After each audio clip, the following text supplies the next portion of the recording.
Сәлем қадірлі тыңдарман. Бүгін біздің өмірдің ең ауыр, бірақ ең құнды ұстаздарының бірі сәтсіздік туралы сөйлесеміз. Адамдар көбінесе сәтсіздікті құлау, жеңілу, әлсіздік деп түсінеді. Бірақ шын мәнінде сәтсіздік біздің ішкі әлемімізді өзгертетін, өсуімізге себеп болатын, өміріміздің бақытын түзейтін үлкен күш. Әрбір адамның өмірінде сәтсіздік бар. Бірі емтиханнан құлайды, бірі жақсы көрген адамынан айырылып қалады. Бірі жұмысынан жоғалтады, бірі досынан көңілі қалады, бірі арманын орындай алмай жүреді. Бірақ сәтсіздік өмірдің бізге болды, тоқта деп айтуы емес, керісінше оян, тағы да мықтырақ бол деген белгісі. Сәтсіздік жолдың соңы емес, жаңа жолдың бастауы. Көп адам сәтсіздікке ұшырағанда бәрі бітті деп ойлайды, бірақ өмірде талай адам дәл сол кезде жаңа есіп тапқан. Мысалға ала кетсек, Стив Джобс өз компаниясы Apple'ды ашқан, өз компаниясы. Бірақ дәл сол кезінде ол Pixar студиясын жасап, кейін Apple'ға қайттан оралған, әлемді өзгерткен жаңа өнімдерді шығарған. Джек Уильямс 38 жасына дейін әр жерде жұмыс істеп жүріп, әрдайым сәтсіздікке ұшыраған. Бірақ ол бір сәтте тоқтамай, өз бизнесін қолға алып, бүгіндегі әлемдегі ең бай адамдардың бірі. Кейде бір есік жабылады, бірақ дәл сол кезде басқа бір есік ашылады. Тек біз сол ашық тұрған есікті көре білуіміз керек. Сәтсіздік адамның мінезін қалыптастырады. Адам жеңіл өмір сүрсе, ештеңе үйренбейді. Жеңіл жолда мінез қалыптаспайды, мінез қиындықта шыңдалады.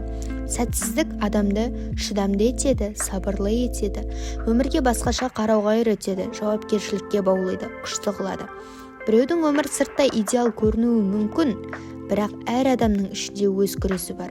Ең күшті адамдар көп құлаған, бірақ бәрібір қайта тұрған адамдар. Сәтсіздік бізге ненің дұрыс емес екенін көрсетеді. Сәтсіздік айна. Ол біздің қай жерде қателескенімізді көрсетеді. Тіпті математикада да солай емес пе? Қателескен кезде не істейміз?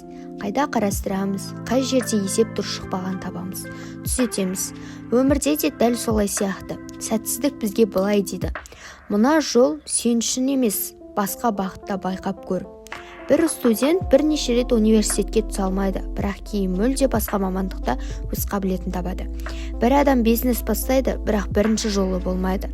Бірақ сол тәжірибе оның келесі бизнесін мықты етеді.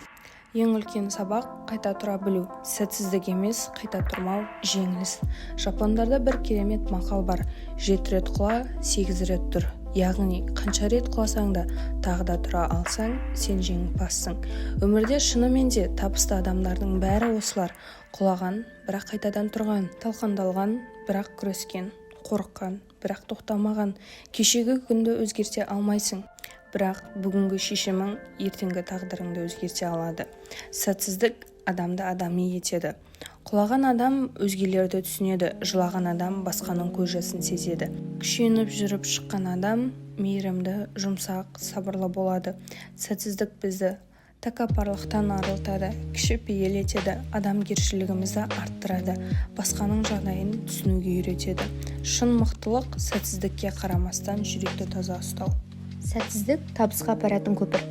Әлемде бірде-бір ірі жетістік сәтсіздіксіз келмеген. Майкл Джордан, ол тарихтағы ең мықты баскетболшы. Ол, мен өмірімде 9000 рет қателестім, 300-ден аса ойында жеңілдім. Жеңіс әкелетін соққымнан 26 рет мүлт жібердім. Бірақ дәл осы қателіктер мені ең үздік етті деген. Джеки Роулинг, Гарри Поттердің авторы.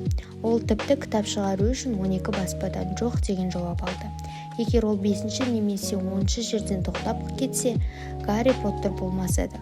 Ол Дисней, газеттен қуылған, қиялы жоқ деген сылтаумен. Ал қазір бүкіл әлем оның кейіпкерлерін көреді. Сәтсіздік табысқа апаратын жолдағы бір ғана аялдама. Сәтсіздіктен қорықпайтын адам еркін адам. Қорқыныш адамды ұстап тұратын ең ауыр кедергі. Сәтсіз болудан қорыққан адам ешқашан шынайы өмір сүрмейді.